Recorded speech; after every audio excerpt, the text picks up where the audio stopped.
You're listening to the Tony Kinnett Cast on 93 WYPC. CYTV Here on the Daily Signal.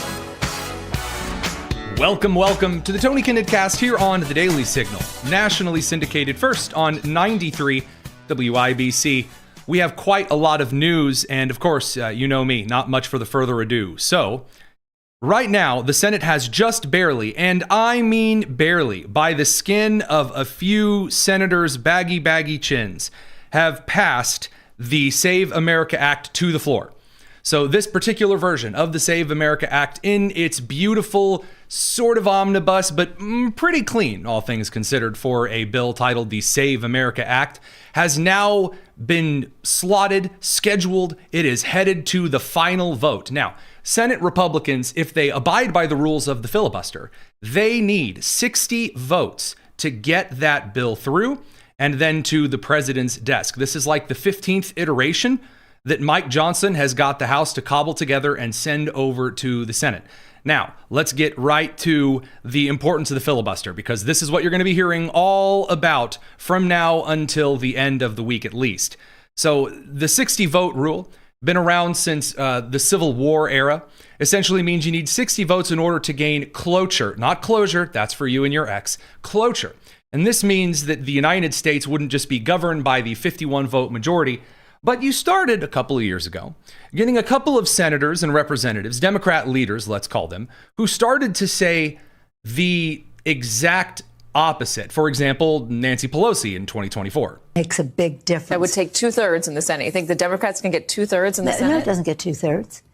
No, it doesn't. I mean, 60 votes is the Senate now, but if we win 50 plus 1 in the Senate, 50 plus the vice president, we can overturn the 60 vote rule. The filibuster, and pass it with a 51 vote margin. Now, why does this matter? Hacks for all. Why haven't the Democrats overturned it before? Well, the answer comes down to Kyrsten Sinema and Joe Manchin. You say, who are those? Those are two former senators. Now, those among you who happen to own a magnifying glass, a hearing aid, perhaps, who keep their eye a little bit close to what's going on around them, will note that I said the word former. Kyrsten Sinema is no longer in the Senate. She said goodbye to the Senate and is back to those sandy shores of Arizona. Joe Manchin flipped off the Democrats and said, see ya.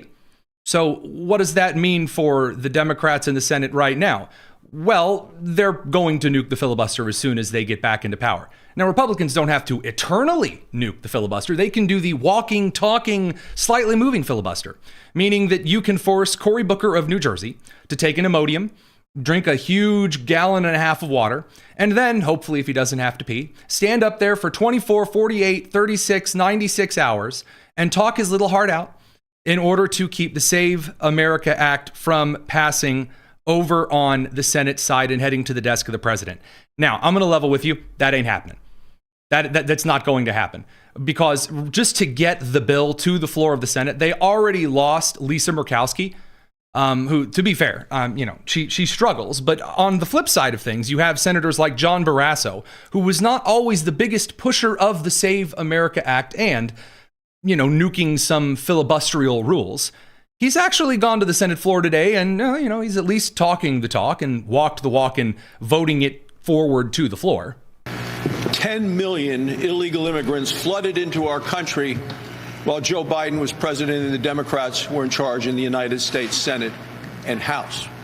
And now the Democrats want those same illegal immigrants to have an impact on the elections in the United States. That is a pretty heavy claim to make. It's got to be, in order to stop me from taking the sip of my coffee as I was prepping for it. To make it very quite clear, hey, illegal immigrants are being given driver's licenses in states from Wisconsin to California, and boy, is the evidence stacked up that even in red states, when they do investigations on voter fraud, we are finding voter fraud. And so why shouldn't people prove their citizenship? Why should voters, once they register to vote, be left on the voter rolls for years?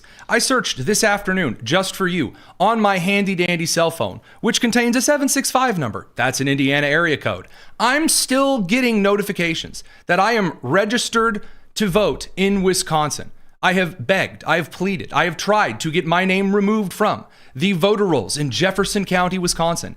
It's not happening. Systems lag. People make old voter roll copy overs, the name and the rule of the game. In California, we just showed footage yesterday of people trying to pay homeless people $5 to sign petitions, to register for ballots. That is all kinds of illegal. I believe only citizens of the United States should be allowed to vote in American elections, and I believe you should have to present a photo identification card in order to vote. Now, this has Democrats, of course, as you know, as you have heard for weeks and weeks and weeks, this has made them very upset. And I mean, it's got them so upset, they really don't even know the common line against the Save America Act. It has changed now multiple times.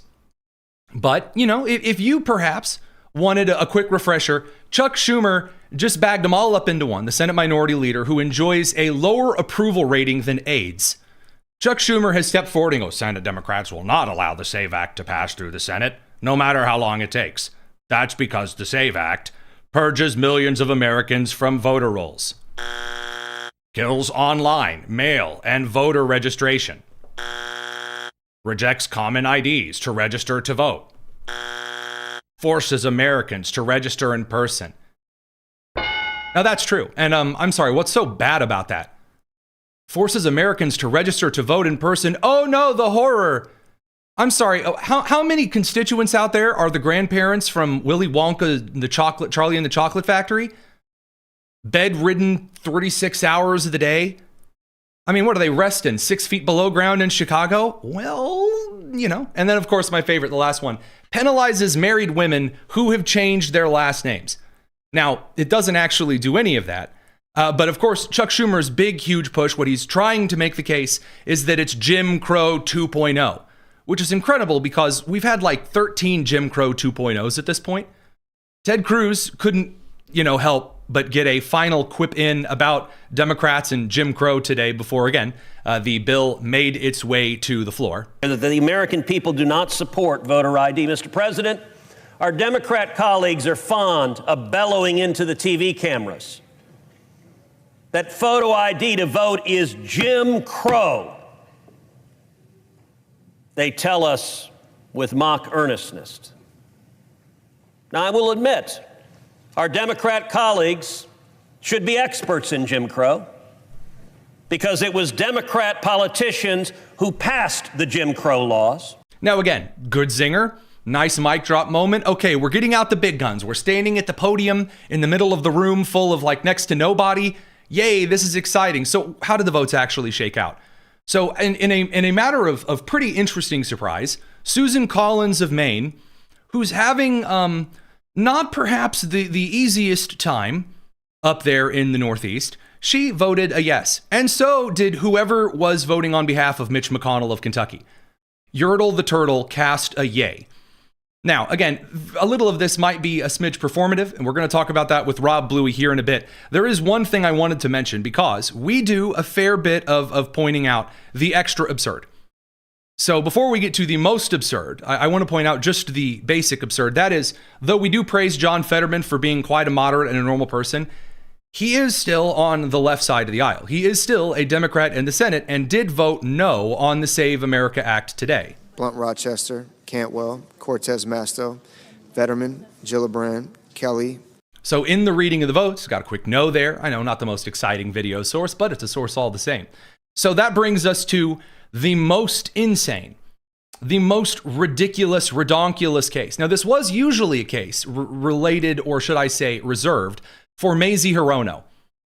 Mazie Hirono, they usually reserve the dumbest of the dumb things to say in Congress, but Schumer wasn't going to let her get away without a fight today, and instead got out there and announced that it would be easier to get all rootin' tootin' AR-15 shooting than it would be to register to vote. Here's Chuck Schumer telling us all about how apparently registering to vote would be easier, or more difficult than grabbing an AR.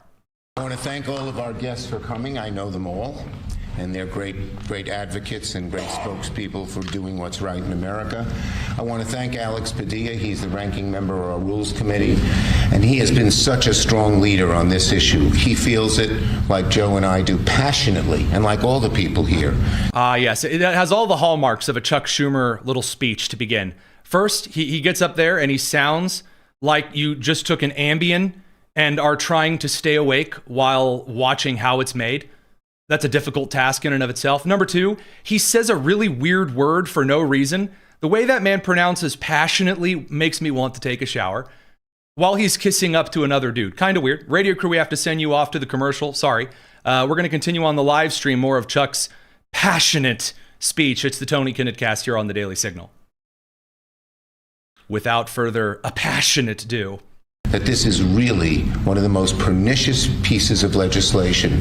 The pernicious pumpernickel pesticide of pescatalian that ever packed a punch. That I've ever seen. And they try to disguise it because they know how bad it is. They put the fake comic glasses and a mustache and the big nose on it. So let me say a few words. Thank you very much. Please don't grab your suspenders while you talk to me like this. It makes me very uncomfortable. You know, Americans are watching in horror as Donald Trump bumbles this country into war. He's tanking our economy, driving up costs for families. But what are Republicans prioritizing, MAGA Republicans, in the Senate this week? They're conspiring with Donald Trump to undermine democracy and disenfranchise millions of Americans by pushing the SAVE Act. So I'm not going to play the entire 5-minute speech. He goes on to talk about how, it would be so easy. You could just go out and buy an AR-15, easier than it would be to register to vote. But instead, I want to give an answer to one of the live chat comments. So a guy named Philip in the comments said, can anyone illustrate how the SAVE Act improves voting or does something that we don't already have, like proving citizenship, which you have to do anyway? No, you don't. You do not already have to do that. In states like Wisconsin, you can already obtain a driver's license if you are an illegal immigrant, which would therefore allow you to then go and register to vote. We have seen this in Washington state. For example, in Minnesota, you can vouch if you have your photo ID for 7 other people who do not have their ID. States and jurisdictions do not have the same standard for voter ID. A lot of states that just so happen to be predominantly blue states, for example, they don't require photo ID. So if you show up and say that you're somebody else and you have the ID, well, who's to say otherwise? They don't have an FBI ink blotter and description right there in front of you. This is the most popular bill that has made it to the Senate in the modern era. The only more popular bill that could be passed through Congress would be condemning the Cracker Barrel rebrand. There is no bill at all that could possibly garner the supermajority, not only in the approval of Republicans, not only of independents, but also of Democrats. And instead, again, Chuck Schumer has decided to make this the task du jour. Now, this isn't the most energetic or exciting outrage. Of course, you have to look in the House of Representatives for that. Representative Jamie Raskin of Maryland just about lost his marble. I saw his hairline recede at least 1.5 inches during this interview. They've got no program for the country other than disenfranchisement, voter suppression, the SAVE Act, which I think violates the 19th Amendment when you tell American women you bring your driver's license and you bring your birth certificate. And if they don't match, which they won't for 69 million American women, then you need to bring a passport. So she said, I'm going to let you in on a little secret. After you get married and change your name, you're supposed to change your driver's license anyway. Amazing. You know, they don't let you do that. They don't go, next, now you have a different name on all 5 different IDs, right? That's not a thing. This is a made up thing. But the weird white knighting for married women, again, all of a sudden, it's funny how they automatically know what a woman is. Wow, oh, amazing. It doesn't violate the 19th Amendment of the Constitution. Absolutely ridiculous. But the number one sponsor of ramen noodles, Debbie Wasserman Schultz, also showed up with a very powerful argument. Senator John Thune says he will bring the SAVE Act to a vote in the Senate. Republicans say that this is just about voters having to show ID and proof of citizenship in order to vote. What's wrong with that? Look how she's shaking her head as though that isn't what this is about, as it clearly states in the bill. This is about one thing: ensuring that it is much harder for people who are unlikely to go to the polls and vote for Republicans, and that making it much harder for them to cast their ballot. Putting obstacles. Oh my, she just said the thing. Making it harder for people to vote for Democrats. What an odd thing to say. We got to bring the radio crew back. We got more news to cover. Don't go anywhere. It's the Tony Kinnett Cast.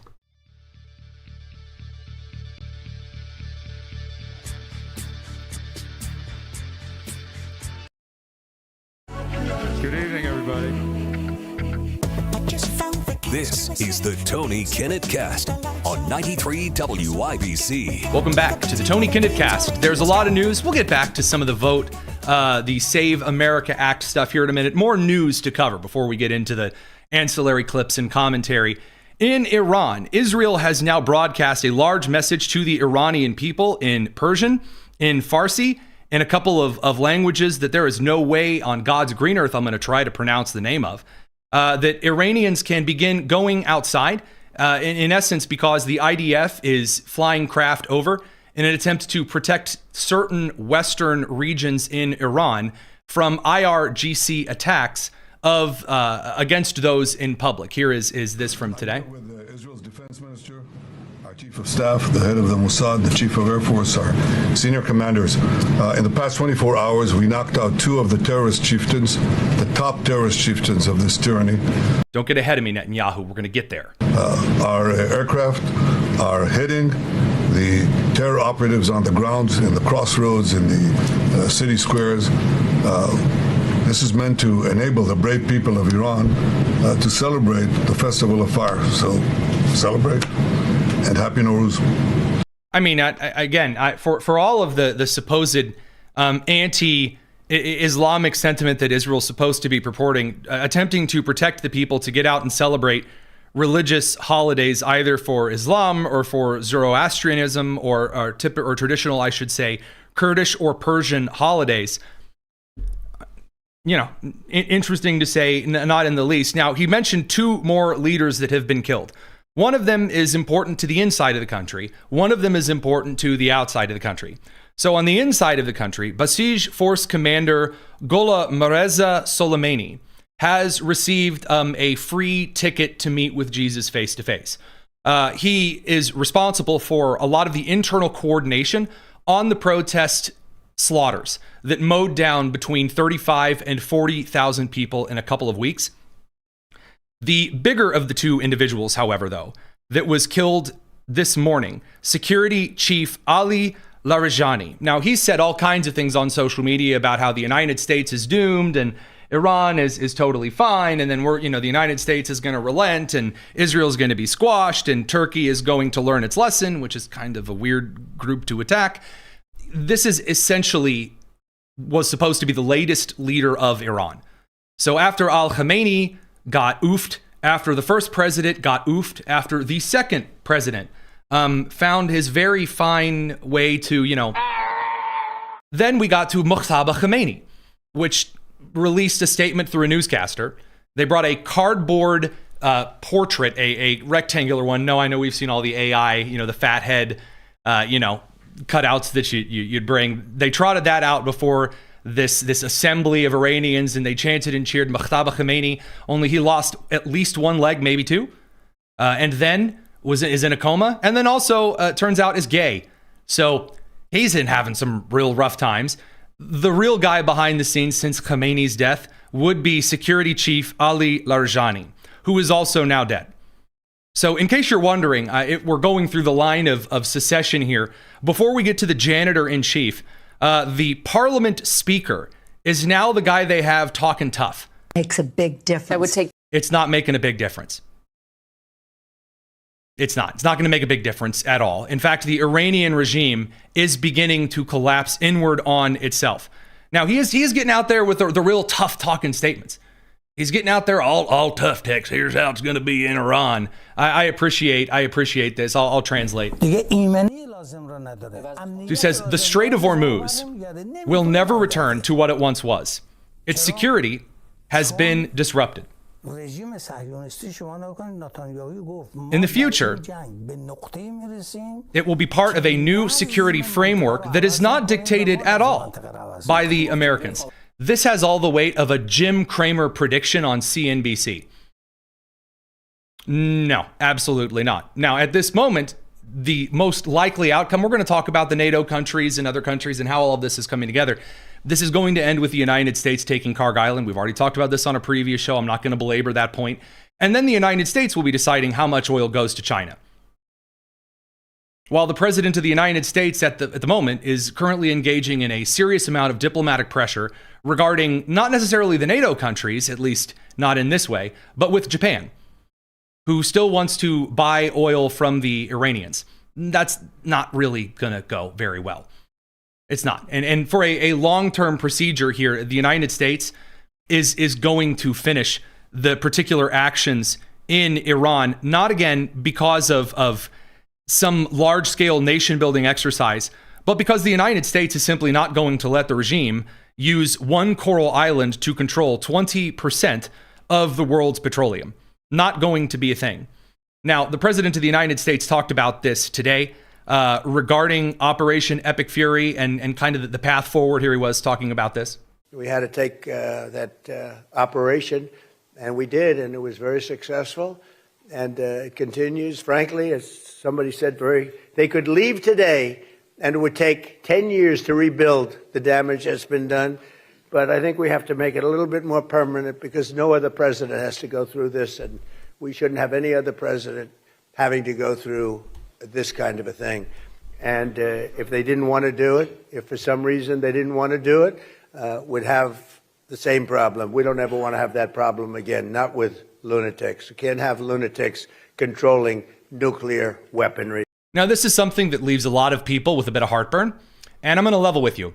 If you're going to do something, do it right.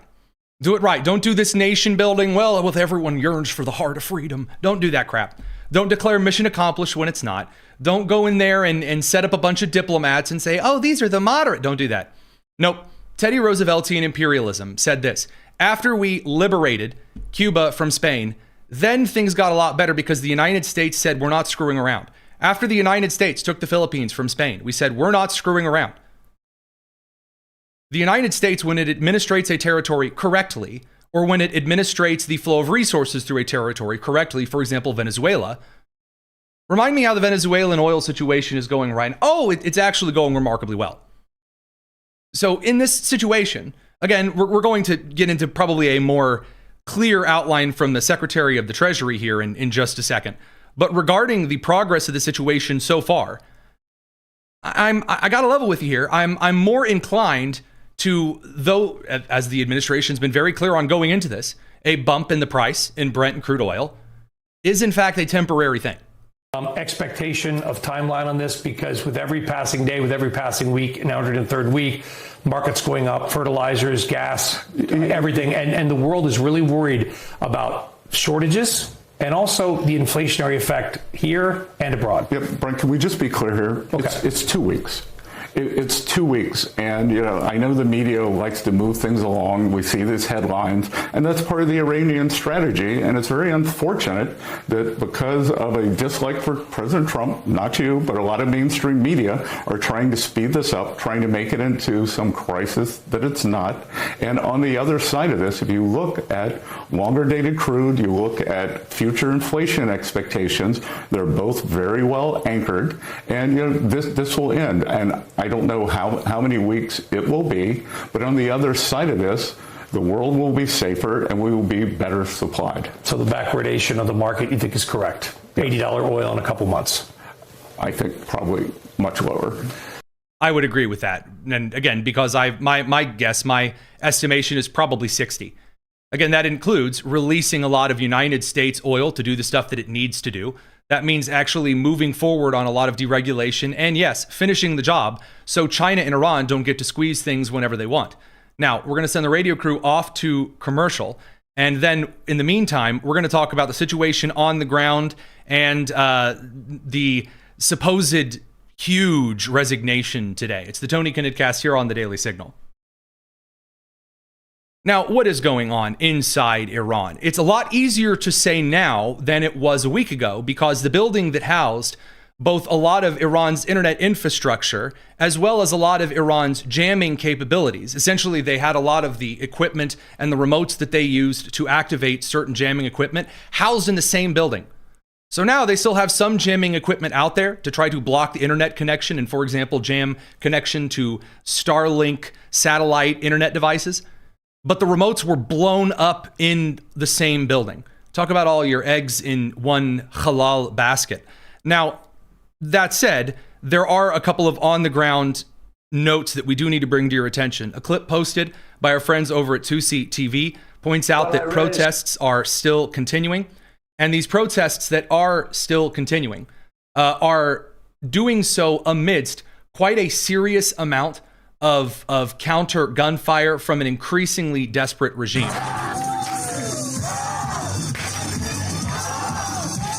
chanting the fire, the lighting of fireworks, that kind of a thing. Now, this is contrasted with a regime that is truly beginning to panic. And when I say truly beginning to panic, ammunition is running out from the regime. Additionally, there is no direction from Tehran itself on what to do internally. They already 2 weeks ago now, they went to a regional defense strategy, meaning you're on your own, which is causing now some of the regime security officials to just blindly fire at civilians, just everywhere.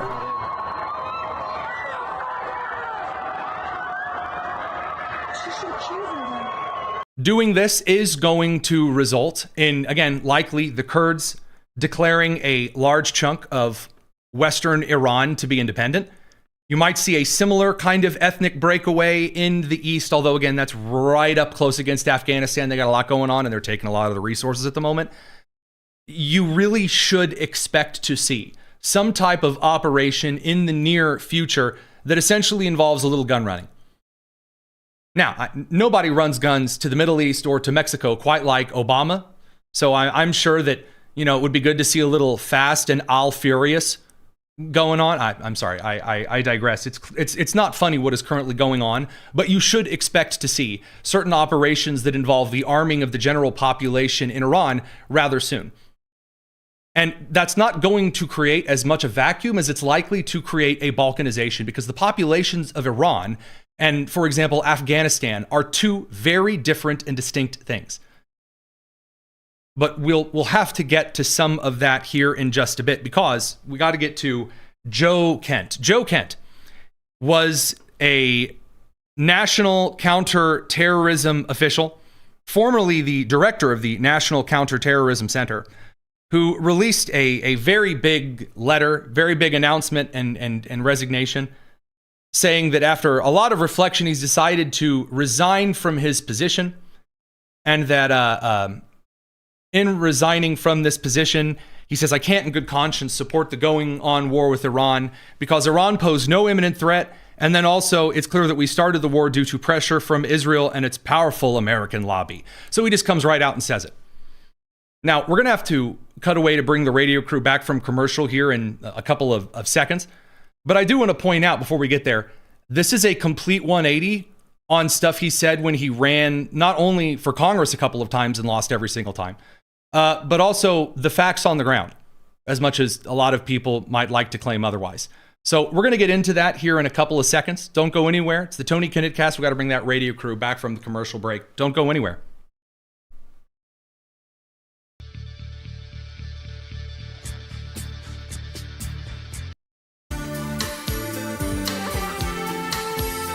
It's the Tony Kinnett Cast on 93 WIBC. Welcome back to the Tony Kinnett Cast here on the Daily Signal. Just to give you a couple of quick updates here on the home front. This individual, this Joe Kent, who is a combat veteran and also a Gold Star widower. And by all means, very thankful for his military service, thankful for the work that he did. He has now completely flipped, however, on a lot of the things that he originally had claimed, and is now essentially trying to go on what is essentially a podcasting tour. So immediately after he released this letter, it was announced, he has a big, huge interview coming up with Tucker Carlson, and he's speaking at this kind of pseudo-Catholic rally in Washington, D.C. that, again, a lot of Catholics have disavowed as essentially being a very cheap way to twist around some elements in order to essentially just complain about Israel all day. And the worst part about this particular letter, of this one particular instance, is that he just openly lies about all different kinds of things that are very easily proven wrong. He goes down conspiracy valley, not to actually uncover anything particular. Again, already Director of National Intelligence Tulsi Gabbard has come out and disavowed this. The President of the United States, Speaker of the House Mike Johnson, many of his former colleagues have pointed out that he's got a lot of things that are rather issuous here. When he was running for Congress and losing every single time, losing what have been called by Washington state Republicans as very winnable elections, he had no problem saying things that were objectively true. But all of a sudden, he's decided to come out and say that actually this is all Netanyahu. Netanyahu has secretly convinced the President of the United States to do all of these things. There's just one slight issue with that. First of all, not only does he do this with no evidence and say, for example, that Iran poses no threat to the United States, which just, again, is not true in any way, shape, or form whatsoever, but he also tries to claim that the United States was dragged into Iraq and Afghanistan by Israel, that it is Israel after 9/11 who did all this. You hear this quite a bit. That is A, not true, B, provably false by the fact that, guys, this isn't something that happened in 1823. We have the exact same articles, audio recordings, videos from the Israeli parliament where they voted to lobby against the United States invading Iran after 9/11. As all of the articles make very, very clear, back in 2002, all the way up through 2007, quote, Israeli officials warned the George W. Bush administration that an invasion of Iraq would be destabilizing to the region and urged the United States instead to target Iran, not to target Iraq. So if he would have said that, hey, Israel's always wanted us to go after Iran, well, maybe would have had a little bit of a point there. But instead, he decides to suggest that it is Israel that somehow dragged us into Iraq and Afghanistan, and because of that, that is why his wife is dead. That's really, really gross. That's really, really gross. You don't need to do stuff like that. You don't have to act like that. You don't have to turn into a child because you're tired of doing administration work, and instead you want to do the podcasting influencer tour. The President of the United States, when asked about this today, very clearly made the case that, look, you thought he was a nice guy or whatever, but, he wants to kind of be a Looney Tune. Well, there you go. Sorry, I had the Tusi clip loaded from the Iranian footage. Speaker Mike Johnson also talked about this. We'll roll Speaker Johnson's footage first before we get to the president. I'm on the Gang of Eight. I got all the briefings. We all understood there was clearly an imminent threat, that Iran was very close to the enrichment of nuclear capability, and they were building missiles at a pace that no one in the region could keep up with. They were far outpacing our allies and friends and us in our defense capability, because we had personnel, installations, members of the armed services, and civilians in the region. Iran was building up ballistic missiles at such a rapid pace, and we knew that their plan was to fire them upon Americans. The commander-in-chief and his administration had a very difficult decision to make. I don't know where Joe Kent is getting his information, but he wasn't in those briefings, clearly, because the Secretary of State, the Secretary of War, and everyone, the Joint Chiefs of Staff, General Kane, they had exquisite intelligence, and we understood that this was a serious moment for us. Guys, this is really the key. This is the key. When Vance and a lot of Vance's office, who is very, very hesitant on a lot of intervention in the Middle East, confirms and agrees, makes it very clear, yes, the evidence is there. This is the threat that Iran posed. These are all of the briefings that came down to the Big Eight, to everyone else. Clearly, specifically, here are the details. And then you turn around and just kind of start screaming your head off over things that are shadows and shapes on the wall. Yeah, that's not really going to fly. Here's the President of the United States, though, addressing this today. Well, I read his statement. I always thought he was a nice guy, but I always thought he was weak on security, very weak on security. I didn't know him well, but I thought he seemed like a pretty nice guy. But when I read his statement, I realized that it's a good thing that he's out, because he said that Iran was not a threat. Iran was a threat. Every country realized what a threat Iran was. The question is whether or not they wanted to do something about it. And many people, many of the greatest military scholars are saying for years that presidents should have taken out Iran because they wanted a nuclear weapon. Again, it's not as though we didn't all see this coming from 3.5 blocks away and moving steadily closer. So interesting stuff. I guess we'll see how this is going. Right now, again, what I'm seeing is just another attempt, kind of like the Carrie Jean Butler being removed from the religious commission because she got in there and started screaming a bunch of nonsense. A lot of people who just want attention. Unfortunately for them, the age of the influencer is really starting to wear thin on Americans. Going out, talking about yourself endlessly ad nauseum about how brave and wonderful and super duper and moral and virtuous you are, that's not really paying the bills. It's not really doing anything useful or effective. So on the flip side of the aisle, because a lot of the moderate Democrats no longer exist, the left is instead trying as hard as they can to push one thing and one thing only, that you shouldn't build houses because housing is really expensive. And if you build more houses, that won't fix anything. Now, you may say, Tony, that sounds absolutely ridiculous. I'm truly not joking with you. One of the biggest left-wing moves right now, again, a lot of people said, what's going on here at home? What's going on here in the United States? Housing affordability is a pretty big issue. Energy affordability, it's a pretty big issue. So Secretary of Energy, Chris Wright, says, all right, we're going to expand energy production, and we're going to, through, for example, guys like Lee Zeldin at the EPA, we're going to deregulate. And then also in the housing situation, the Secretary of the Interior, Home and Urban Development, also making it very clear that expanding housing construction, expanding the deregulation that allows multiple regions of the country to more easily procure resources, as well as not overtaxing the labor into building those particular homes. On the left side of the aisle, the hyper-progressive youth who are in the middle of stabbing all of the old corporate Democrats in the back, monkey see, monkey do. You have this new influence campaign. So Kate Willett, who is supposed to be a comedian. Now, I've never heard her say anything particular funny. But, I'm sure if you're a comedian relying on pre-taped laugh tracks, then, things probably aren't going too well anyway. But she's come out and said a major new study has confirmed what many of us know from reading all previous research. Socialists in New York City should care about this because Mayor Mamdani has filled his administration with developer hawks in hopes of delivering the affordability agenda. It won't. So now even Mamdani's not progressive enough for them. So here's the study, breaking new major housing study. Quote, no amount of housing we build is going to make prices drop, end quote.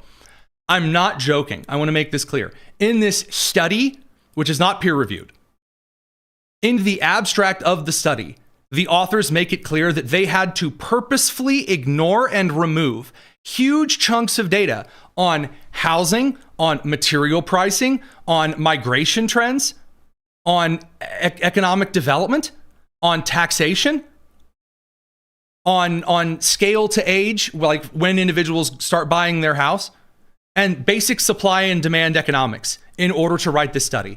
So they wrote a study on housing, and then they took all of the stuff that you would need to study for a housing study and threw it out of the study and said, if you build more houses, that's not going to make anything less expensive. Now, that's some advanced stupid right there. I'm just going to level with you here. Now, on the flip side, the Trump administration is signing a series of executive orders to accomplish what I was just talking about. Radio crew, we're going to send you guys over to commercial. Don't write any stupid, fake, goofy studies while I'm gone. It's the Tony Kinnett Cast here on the Daily Signal.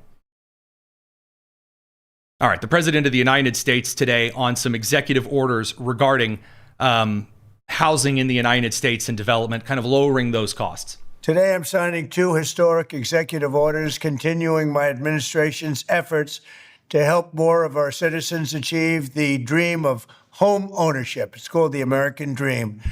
Thanks to our purchase of $200 billion in mortgage bonds, mortgage rates recently reached the lowest level in 5 years.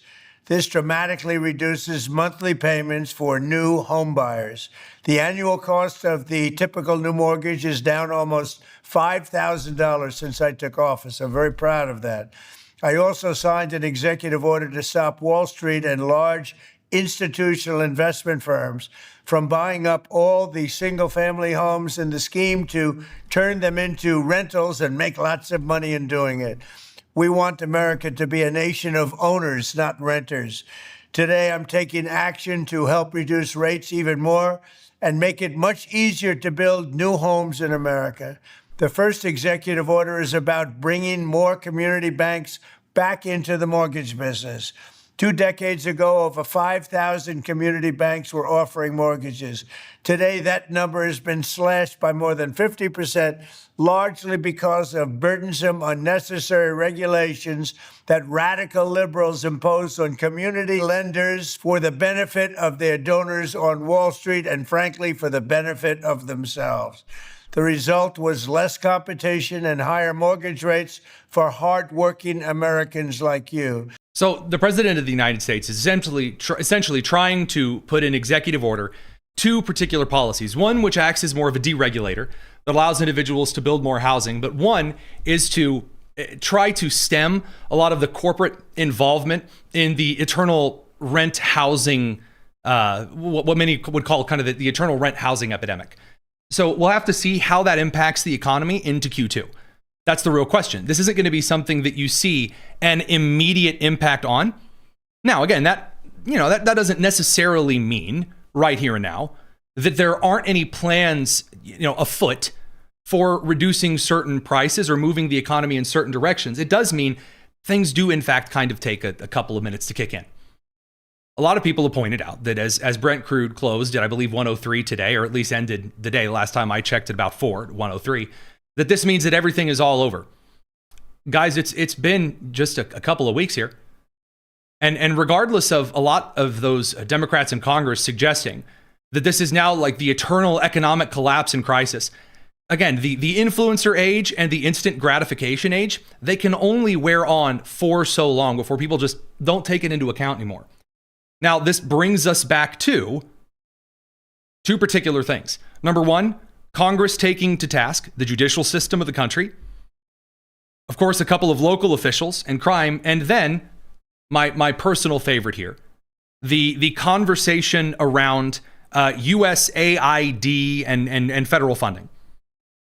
Now, to make this entirely clear, we're going to cut away to Rob Bluey here in a couple of seconds and dive into the rest of the Save America Act stuff, some new information there. And after this, it's going to be something else. Don't go anywhere. It's the Tony Kinnett Cast here on The Daily Signal.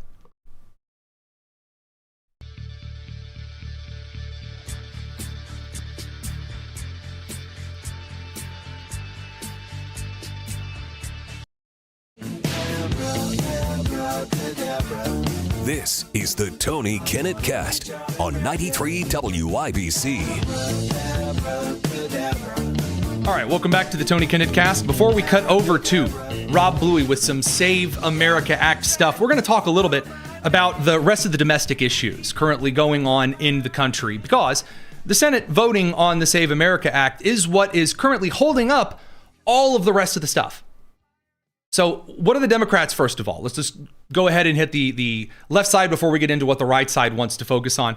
The left is still fuming over USAID at the State Department, because USAID was the president's personal piggy bank through the State Department.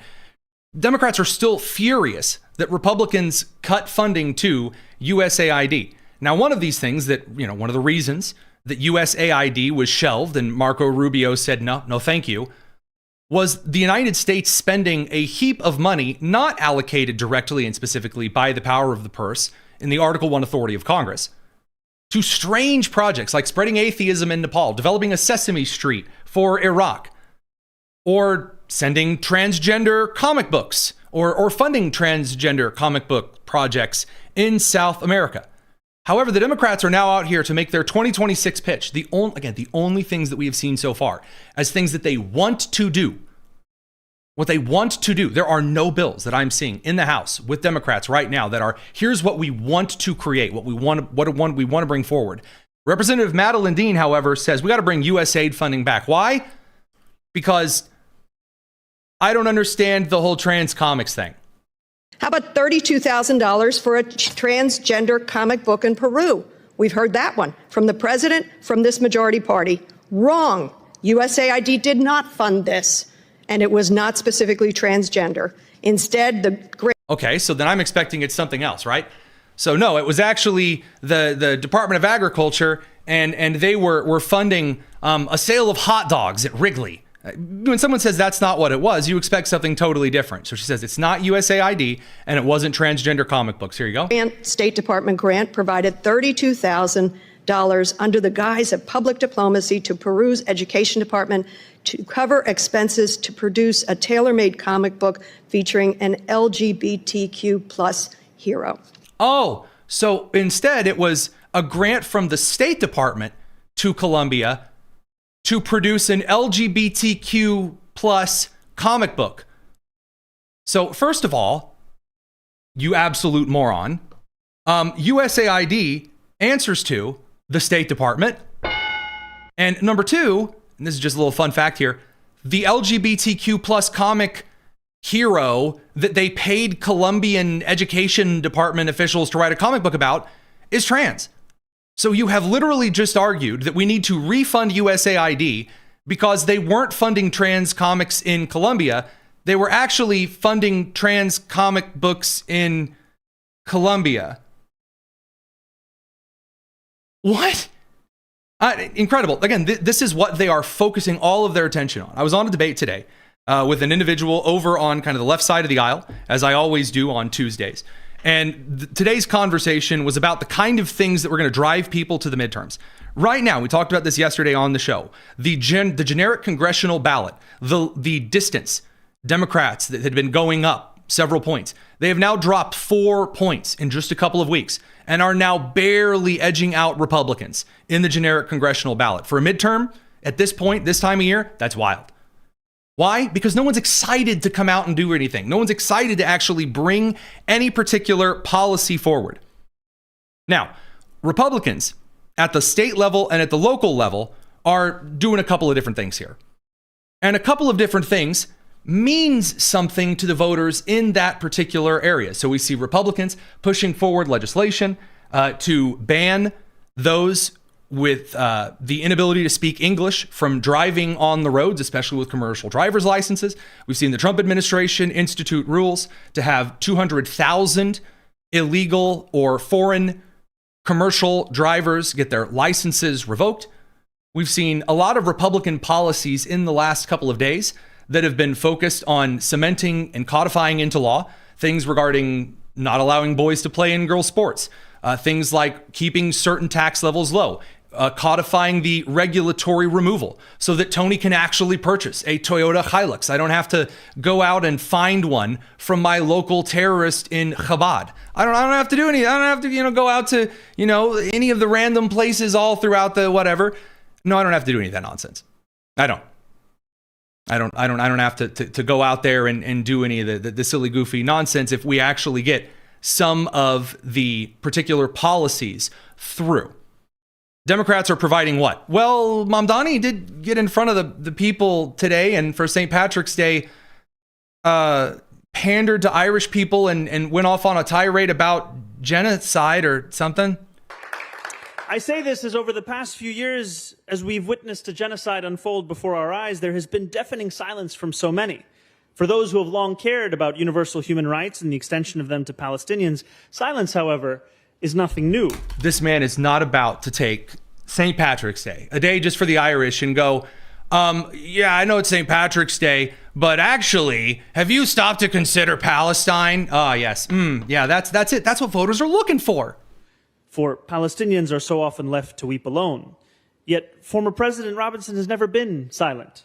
Not when she was president, not when she was High Commissioner for Human Rights, and not in the decades since. As she once said, commemoration is a moral act. Her solidarity is many things: unwavering, sincere, and chief among them, Irish. Irish solidarity is no coincidence. Who can better understand those who weep than those who have been made to weep for so long? Oh, piss off. The story of the Irish, both in Ireland and in New York City, is at one time a story of oppression, of subjugation, and of discrimination.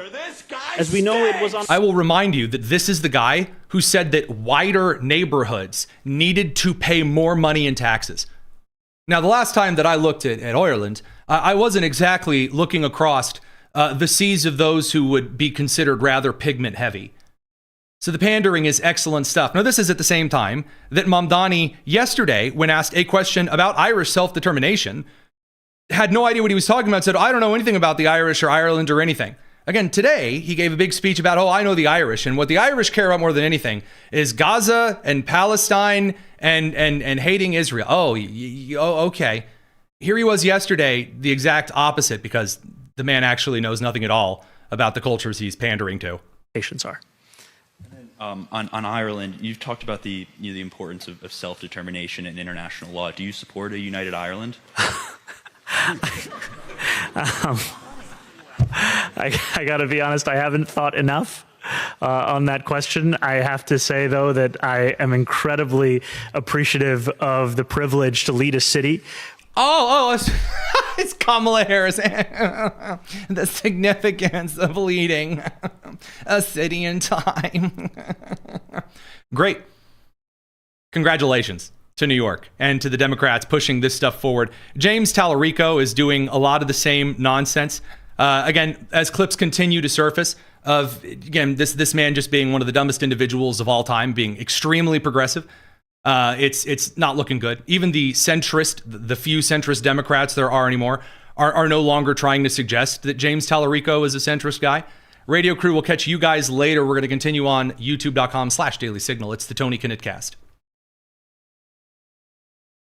Sorry, end of the broadcast hour. I kind of have to let them sail into the sunset. As I was saying, James Tallarico, who's supposed to be Texas' next Beto O'Rourke Supreme, he has also had a couple of clips that have resurfaced. Again, not just saying that, Jesus is an illegal immigrant who everyone wanted to just stupid nonsense.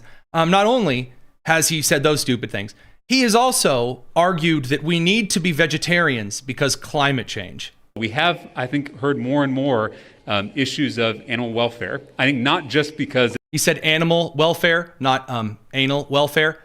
I just want to make that clear. It's kind of hard to keep that distinction, with the mask on and the party he's in. It's the right thing to do and the moral thing to do.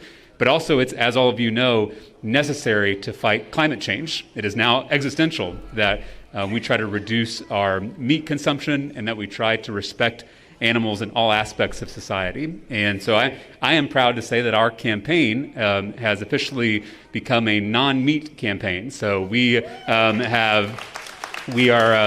yes, that'll win Texas. This is from 2022 in his state rep campaign. Yes, if there's one thing that Texas despises, it's meat. Okay, best of luck to you. He's very upset about this, by the way. He's really, really grumpy that people are now bringing out these particular clips. It really frustrates him. There's an argument that he made today is that people are going around and finding my old social media clips. Yeah, because like Abigail Spanberger in Virginia, you're running around with a skin mask on pretending to be some moderate, good old young Christian bull who just happens to be on the left. No, you're not good at hiding it. The one cool thing about the influencer era is that it did bring a lot of politicians out to expose the kind of crap they are willing to do to simp, to suck up for various votes. And, now that stuff is coming home to roost. Now, regarding people like Tallarico or J.B. Pritzker or Gavin Newsom or Zoran Mamdani, they all have one thing in common. And this is using the judicial system and using their fellow Democrat-supported district attorneys and prosecutors, and again, as we just said, those in the judge and magistrate positions, to release as many violent criminals as they possibly can from prison.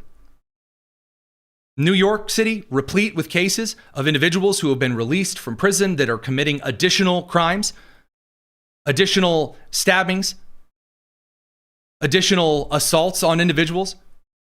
We see in Illinois, we see in California. However, again, this is the part that actually does give people just a little bit of hope now. Whereas in Las Vegas, a judge had ordered, and this would be earlier today, a judge had ordered that a 35-time arrested repeat offender must be released from jail. The Las Vegas sheriff has now said, no, I'm not going to do that at all. So according to the Daily Mail, a fierce legal clash has erupted in Las Vegas after the county sheriff refused to obey a judge's order to release a repeat offender with 35 arrests over public safety fears. Las Vegas Metro Sheriff Kevin McMahill has defied instructions from Las Vegas Justice Court Judge Eric Goodman to return Joshua Sanchez Lopez, age 36, to the street. Now, Judge Goodman had ordered Sanchez Lopez released from jail into police department's electronic monitoring program. Essentially, give him an ankle bracelet. I'm sure he won't stab or kill or hurt or abuse or do any of that illegal stuff now. He's wearing a bracelet. And the Las Vegas sheriff has said, how about no? How about no? Now this confrontation is heading for the Nevada Supreme Court because this Republican sheriff has refused to budge. Many of you have asked me in the comments over the last couple of weeks, hey, Tony, how is the judicial action and behavior, how is this going to end? It will end like this. This is how it's going to end. I should say really how it's going to begin. Because you're going to start out with these judges who order some of these criminals released. You're going to see local sheriffs just say no. And then you might see the state Supreme Court jump in and say, you need to obey that judge. And the sheriff should just say no. You come release him then. You think the state police are going to come in and do it? I think this is really where you're going to see a lot of the judicial system in this country fall apart. Now, that's not necessarily a wholly good thing, because as soon as an institution loses credibility, it starts to crumble from the bottom, not from the top. Meaning you don't see federal judges get the middle finger first. What you will see are these local county judges. Things will get a lot more wild in the next couple of weeks. Now, on that particular note, an Obama judge ruled that Muslims in Texas cannot be expected to follow the same rules and deadlines that non-Muslims are required to follow. Judge Alfred Bennett in Texas has now just decided that Islamic individuals get an additional 2 weeks to apply for example, school choice vouchers. So you and I, we have a certain deadline with things we have to reach.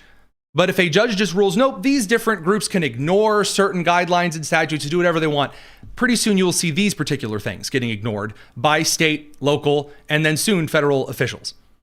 That's where these things are going. And I'm going to level with you. The public sentiment is not going to be in favor of the Las Vegas County judge. Americans are not going to be in favor with the judge that says, let the criminal go because feelings.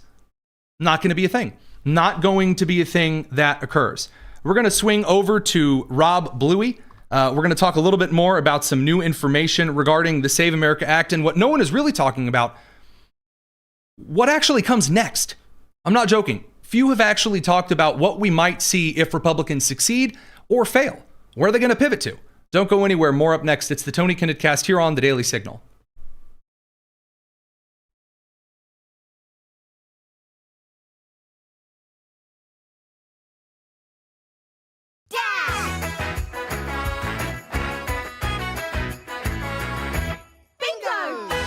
It's the Tony Kinnett Cast with special guest Rob Bluey. You heard the music, and either you're having a horrible sensation that your children are about to watch Bluey for the 54th time, or you know it's time instead for Rob Bluey, president of the Daily Signal in Washington, D.C., so that I don't have to be, to give us a couple of updates from Capitol Hill, where it's no recess until Brooklyn or Save America Act gets passed. Rob, tell us what's up. Yeah, Tony, that's right. Well, after weeks of pressure from conservative grassroots and the fact that you have a situation in which President Trump has thrown all of his weight, it seems, behind the Save America Act. He said literally that he will not sign any other legislation until this gets to his desk.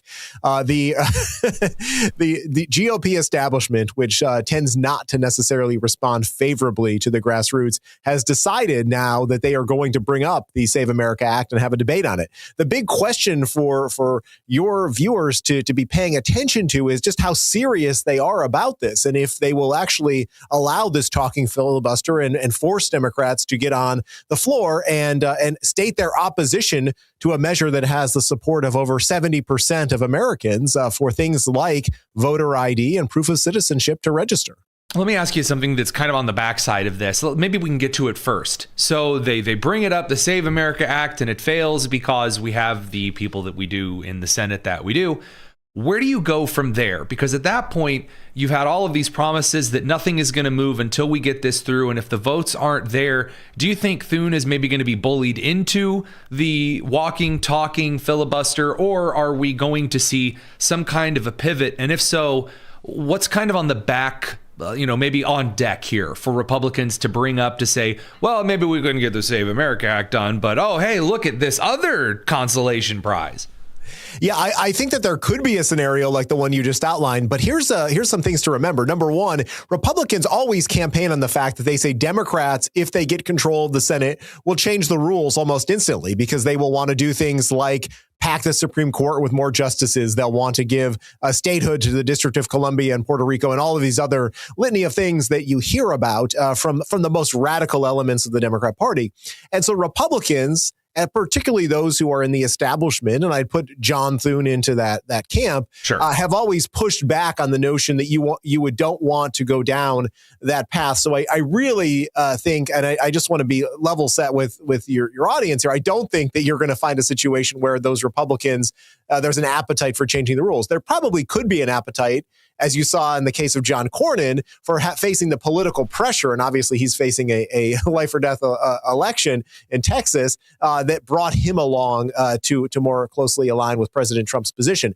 Now, as it stands when it comes to maybe a backup plan, Speaker Mike Johnson just had the House Republicans in Florida talking about reconciliation 2.0. Is there another opportunity to put forward a reconciliation bill? Now, there are some questions, though, and we've talked about this on your show. There's no guarantee the parliamentarian allows the Save America Act to be part of the reconciliation bill. One of these days, you or I is going to have to interview the Senate parliamentarian just because how many times their name is being dropped into these conversations is just getting ridiculous. Yeah, no, that's true. And so I don't know ultimately if the president, I don't think it's particularly helpful to Speaker Johnson, for instance, who's saying he wants to use the time in the U.S. House to pass a reconciliation bill, which in the Senate doesn't need the 60 votes. It just needs a simple majority for the president to come out and say, I'm not going to do anything until Save America gets to my desk, because that really puts the lawmakers in a box. And ultimately, I do think that they probably get Save America done, whether it's not the exact piece of legislation that you see before the Senate today.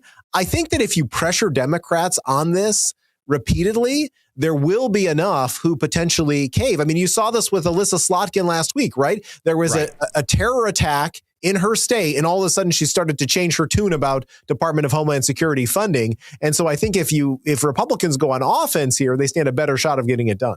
Well, you have read my mind talking about the Cornyn flip, and this is really where I want to pivot my attention to.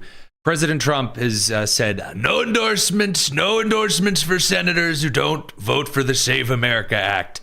So do we see a couple of senators maybe a little bit more nervous in the upcoming election? How much of a punch does that particular threat pack in this case? Yeah, well, if you look at some of the senators, like, for instance, Tom Tillis comes to mind. I mean, he's retiring. So essentially, Tom Tillis probably figures he has very little to lose and therefore would not necessarily come along to President Trump's point of view.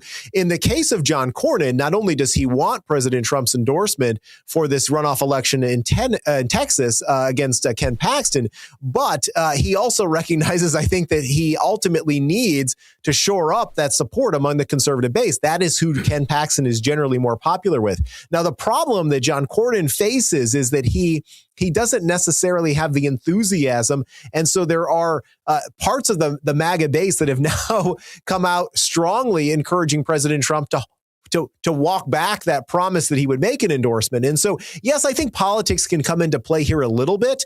But then you have other factors. What does Susan Collins do in Maine?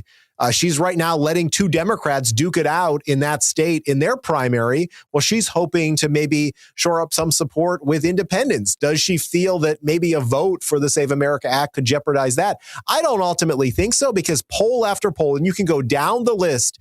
You were talking on last night's show about Scott Rasmussen's polling. Right. This is a good example of how popular it is in his polls, all the way down to the Harvard-Harris poll, which is can hardly be described as notable Republican poll, the exactly. Harvard-Harris poll. Yes. Right.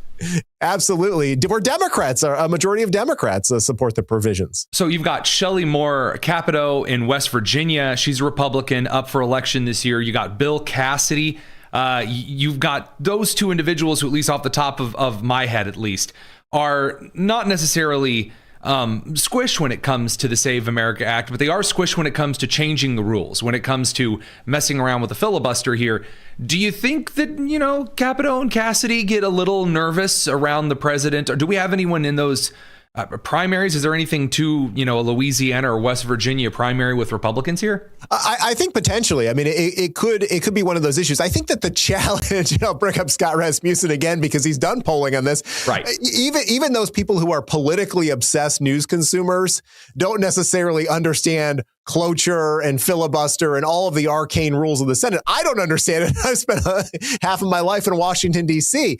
And so the problem, it comes down to the fact that they're arguing on minutia. And really what the American people want is they look at things like voter ID for federal elections, right? Prohibiting illegal aliens from voting and really compromising the election integrity. They look at things like what Senator Eric Schmidt is going to be offering when it comes to protecting women's girls sports and making sure that young people don't have transgender surgeries. Those are all issues that I think Donald Trump looks at and the American people broadly look at as popular initiatives. And they wonder why Congress has not done anything about this. I mean, what is going on? You had Republicans in control now for going on 18 months, and they haven't acted on these issues. And they're saying, what is wrong with these representatives? And yes, it could be an election issue. Let's face it, the clock is ticking toward the midterms. You can only bring people out to the polls for excuses so many times before they start demanding results. You see this with Democrats as well, with Hakeem Jeffries, not wanting to put him as their leader of the House because the man continues to haltingly, stutteringly repeat some results. Sorry, I can't do his voice. I can't even do the cadence. But he's not delivering anything for their party. They think that he's not being hard or progressive enough. That's right. I think that after Nancy Pelosi stepped down, they were willing to give him a shot, and he's largely failed and disappointed. He may have a pocket of support with those who are close in his inner circle, but where the enthusiasm seems to be on the Democrat Party is among those progressive elements, those Zora Mamdani-like individuals who don't necessarily want to go the route of Hakeem Jeffries. And so it's going to be quite interesting to see if they ultimately decide that he is the best person to lead the Democrats in the House, or if they would want to maybe pivot and go in a different direction. It's about to be the most unenthusiastic midterm election in American history. Rob Bluey, president of the Daily Signal, thanks for giving us a couple minutes. Thanks, Tony. All right, very quickly here, before we are to the end of our particular broadcast time, I think that it's probably appropriate for just a little bit of mail time. Mail time. Mail time. On the Tony Kinnett Cast. Yeah, a little mail time. All right, nothing super duper special. You have a question you want to throw at us here in the bonus tonus section of the show, you can do that a couple of ways. You can throw it in the live stream chat. That's perfectly fine. You can, of course, send us something in the Discord. There's a link to that in the description. But before we get to the mail time, I'm going to ask a favor. I don't normally do this with you guys, but hey, today I figured it's worth it. In the top of the description on the YouTube show, and if it's not there, you can refresh it. It'll be there. There is a link to the Apple Podcast thing for this show. If you like the show, if you like it, consider leaving a 5-star review. That really, really, really helps us out in the podcast rankings and whatnot. If you don't like it, don't leave a review. In fact, if you really don't like the show, go write an angry Facebook post, and then I'll search it later. And I don't know, I'll share it. The funniest angry Facebook post about me will win one free trip to the wood chipper. So that said, questions to the Discord, again, link to that's also in the description. That is going to be first. And then after that, I got a couple of questions from some of the comments that hopefully you'll enjoy. And if not, well, what are you going to do? So from Brother Beat, he said, I joined just to ask a question. Welcome. Why is Senate Majority Leader Thune, who you'll notice I didn't play any clips of today, unwilling to allow recess appointments And why has there been so little pressure on him or even condemnation? So actually, this is something that Bradley Devlin, he's the political editor for the Daily Signal. Bradley, he and I are on different ends of the Republican Party quite often, especially when it comes to foreign policy stuff. And that's not, a bad thing. He's got a different perspective on things than I do. And this is something, however, that he and I completely, 100%, absolutely unified agreed on. And we have covered quite a bit. That Senate Majority Leader John Thune should have, at prior recess points, allowed the President of the United States to make a bunch of recess appointments instead of holding up the Senate on a bunch of things. There are some condemnations that do, in fact, go on. But also, at the same time, there are some bills that do need to be passed. And simply just kind of threatening pressure endlessly ad nauseum isn't something that always works. So there was a comment that was left not too long ago here on the show that about every couple of shows would repost the same message. Hey, why don't we get a trucker convoy and go to Washington and say this, that, or the other about this and force them to know that we care? And the short answer is that doesn't really effectively move politicians. Calling their office does, in fact, often move politicians. Showing up in a bunch of semi-trucks, while a cool thing, I enjoy it, showing up in like a big, huge motorcycle rally, huge motorcycle marathon, cross-country kind of a thing, I think it's awesome.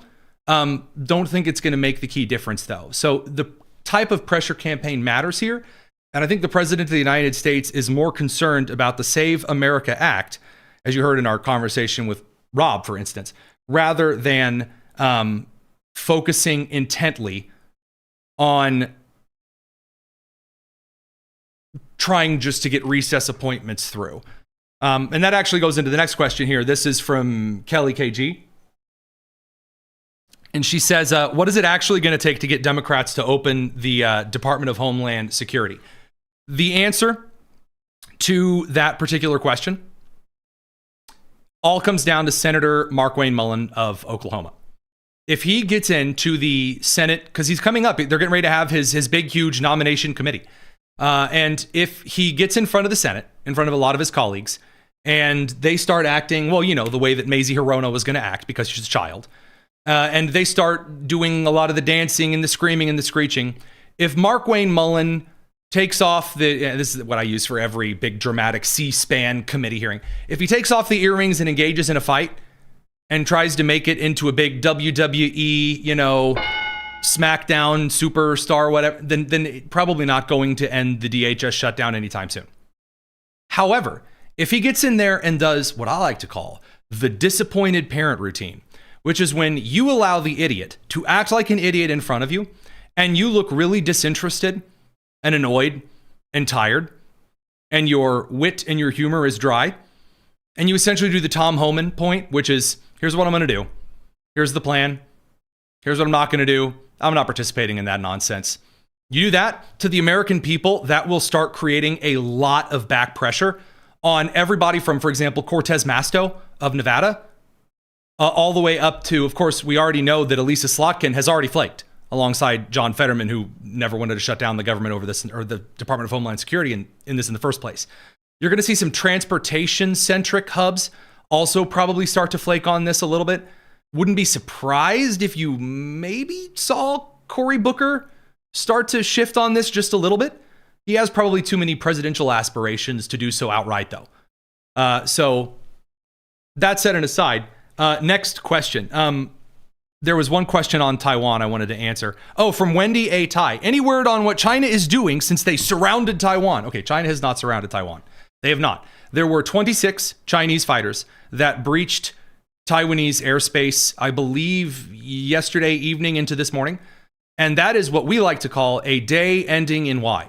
Now, normally, there are like 5 to 10 Chinese aircraft that breach the Taiwanese airspace.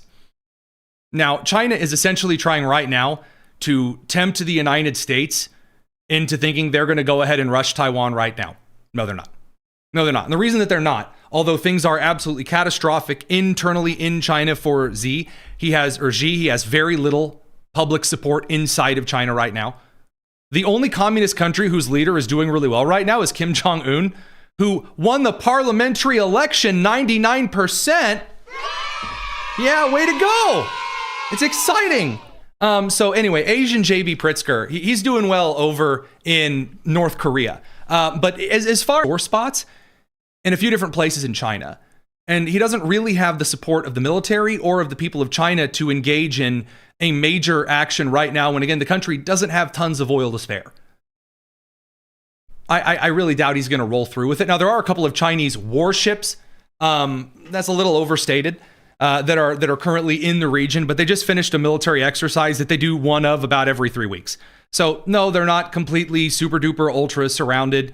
Be very, very careful right now about a lot of individuals out there who choose to do the most flamboyantly boisterous social media posts to get your attention. AI is becoming a lot easier to mass produce really quickly, and you can just say things.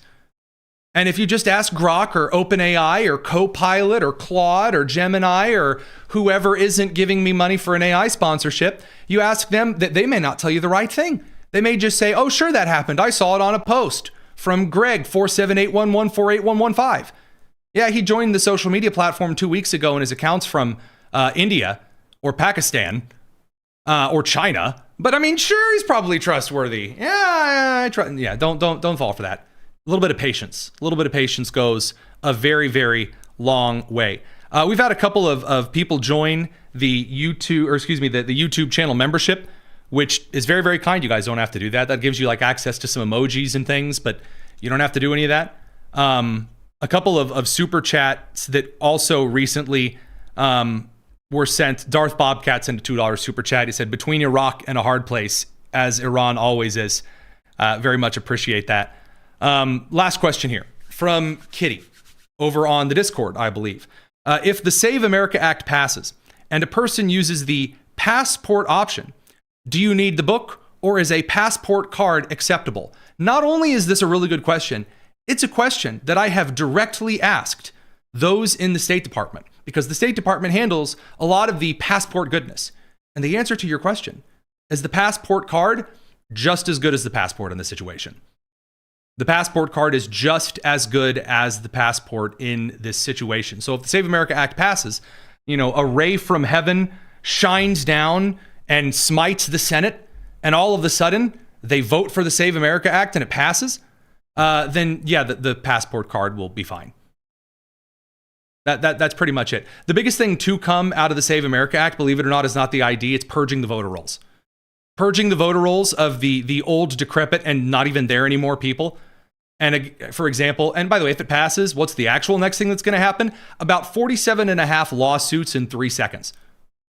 You're going to have James Boasberg, you're going to have Paula Zinnis, you're going to have every Bill Clinton and Barack Obama and Joe Biden judge, about half the George Bush's judges that are going to go, actually, and it's going to end up taking a couple of months to go to the Supreme Court. Because, come on, you don't think there's going to be 857,000 lawsuits in total in this? Come on. Come on. You know it's going to be there. That's why we talked about the lawsuit stuff, to get that on your mind. See?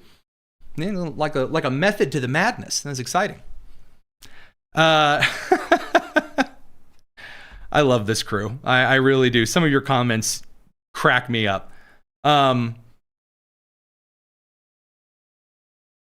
Last question, I think we'll file away.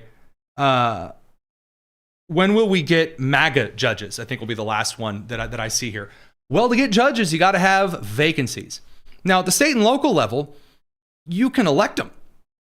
A lot of judges running for office right now who aren't telling you anything about their party. Nobody's going to care. There are judges that are running for office. Nobody's going to ask a single question on. They're just going to skate right on through to the election. That's a problem. That's a problem. Your senators also should probably know, or your, for example, the senators on the Judicial Committee especially should probably know, hey, I want you to grill judges instead of just rubber stamping them through. Kind of a useful thing there. That said, it's been a great show. Been a good time. Appreciate each and every one of you. We'll be back tomorrow, 7 p.m. Eastern, here on the Daily Signal. This is the Tony Kinnett Cast, nationally syndicated, first on 93 WIBC. Y'all, take care. ACC is a national grassroots advocacy organization dedicated to mobilizing young people in favor of pro-market, pro-innovation, environmental ideas. So we are in hundreds of communities across the country with tens of thousands of young conservative members. I'm here because I am a conservative environmentalist. I think for a long time, conservatives have not come to the table. But what truly unites all of these young people is a shared belief that the ideas of freedom and free enterprise are the single best way to solve our environmental problems.